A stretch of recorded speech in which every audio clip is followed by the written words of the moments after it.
Hey everyone, welcome back to the channel, and we get an episode 9 director. Again! Alright, so before we jump into am I okay with JJ and what about this Chris Terrio guy and all that kind of stuff, let's acknowledge the big elephant in the room. What is going on at Lucasfilm? Bottom line is, nobody knows, and we as a collective public and as a fandom aren't going to find out for at least 10 to 15 years. As an outsider looking in, and as a fan looking at the production of these new Star Wars movies, I do have complete and utter trust in Kathleen Kennedy as the head of Lucasfilm. I think that they've just had a bad run of luck with hiring these super creative people like Colin Trevorrow, view themselves as artists, which they are. I get that, but they want to do something, and Kathleen Kennedy and Bob Iger and the other massive heads, people at Lucasfilm, the story group people and all that, I think that it's a council. All of these people have to agree, including the head of a film, and sometimes the head of that film isn't working well. It's not meshing properly. This person wants to do this crazy outlandish thing, and this person might not think that that's a great idea. And I'm not saying that it's always the director that has the crazy outlandish thing and it's the corporate boardroom people that say that that's a bad idea. Maybe it's the other way around. We don't know, and we're not going to find out for a very, very long time. Let's just put it this way.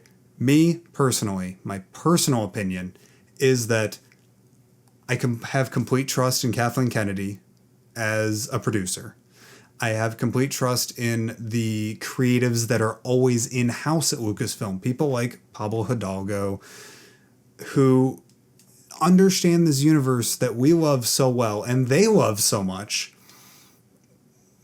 to be proper guardians. I trust these people to be proper guardians of what we love.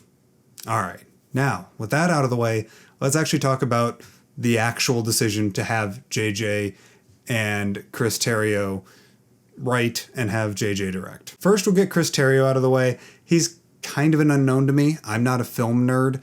I'm a Star Wars nerd. I actually didn't even know his name until this happened.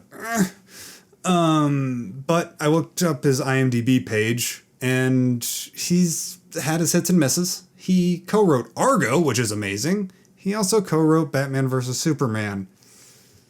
Okay, whatever. Clearly he's a competent writer because he keeps getting new jobs. Whatever, I'm not super concerned about that. JJ, on the other hand, is a much more complicated... I get complicated feelings from the idea of JJ wrapping up episode 9. My big concern with JJ is that he doesn't seem to like the prequels very much as I love The Force Awakens. Longtime followers of this channel here on YouTube, longtime viewers over on the Twitch channel, know that TFA is my stock answer for the question, what is my favorite Star Wars film? I love The Force Awakens. I absolutely adore it. However, there's one part in it that just makes me go, Okay, two parts, but one part that really bothers me. And that's... This will begin to make things right. Things weren't wrong, JJ. I still loved Star Wars. The prequels didn't ruin that for me. Now, with that said, I get it. I get that not everybody saw the good in the prequels. Most people didn't see the good in the prequels. To be honest, me as a heavily involved fan, whenever somebody finds out that I really love Star Wars, they always come out with the same, how about that Jar Jar, worst thing in Star Wars, right? And man, Attack of the Clones, those love scenes, those are terrible. See, I'm relatable. And I get it. I get that that's the meme, that's the joke. I love the prequels, though, and I don't know. I think that JJ holds those beliefs, too. He doesn't like the prequels. He never liked the prequels, and I don't think he's grown to have an appreciation for them. In my honest opinion, judging a guy who I've never met and judging a guy based off of some interviews that I've seen him in.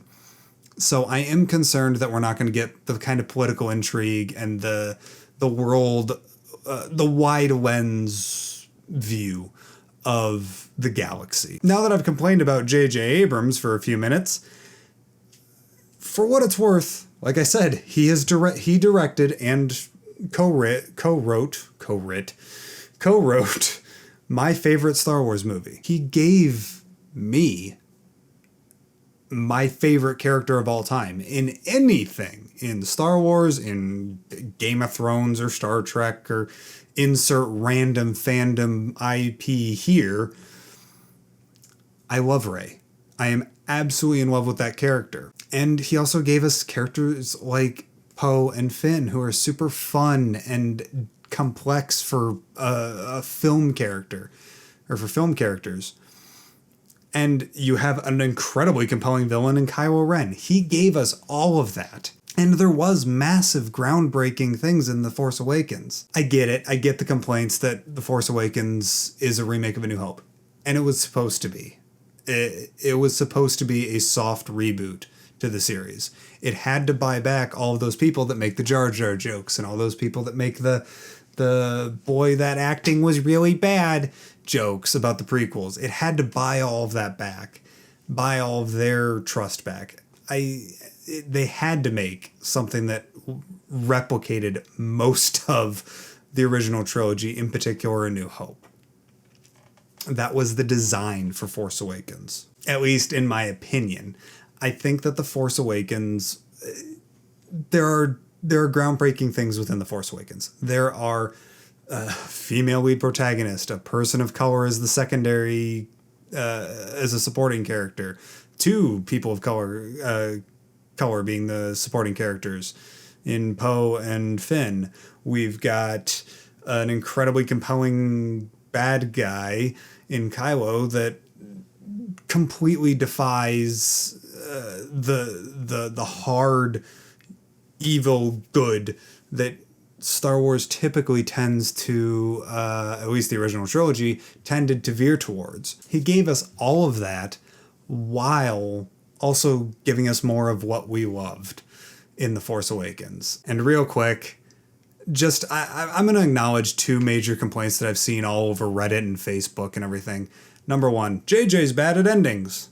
Okay, I could see where that comes from. However, in my opinion, the weakest part of Force Awakens is the middle. Everything from Wrath Tars up until they get to Starkiller Base is kind of weak, with the exception of the Force back. That's my bad part of the movie. That's the part of the movie where I allow my brain to actually think about something other than what I'm watching. Because it's kind of, whatever. It's just not interesting to me.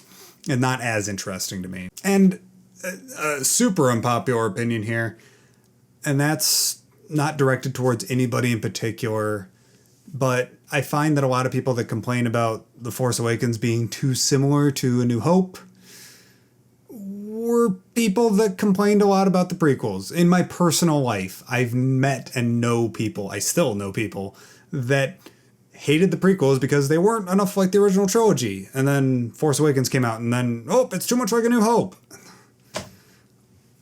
What do you want? What can they give you? What do you want? I don't understand what you want. I'm sorry. The Thrawn trilogy wouldn't make good movies. I'm sorry, I said it, okay? Anyways, now that I've probably upset somebody, and I'm very sorry, I'm just voicing my own opinions. That's what I started this channel for. Thank you guys as always for watching. Let me know what you guys think. I need to talk to somebody about this right now. Let me know down in the comments down below. If you did like this video, maybe, go ahead and hit a like on this video for me. It lets me know that I'm doing something right. If you're not already, hit that subscribe button if you enjoyed this content. Thank you guys as always. And may the Force be with you. Take care.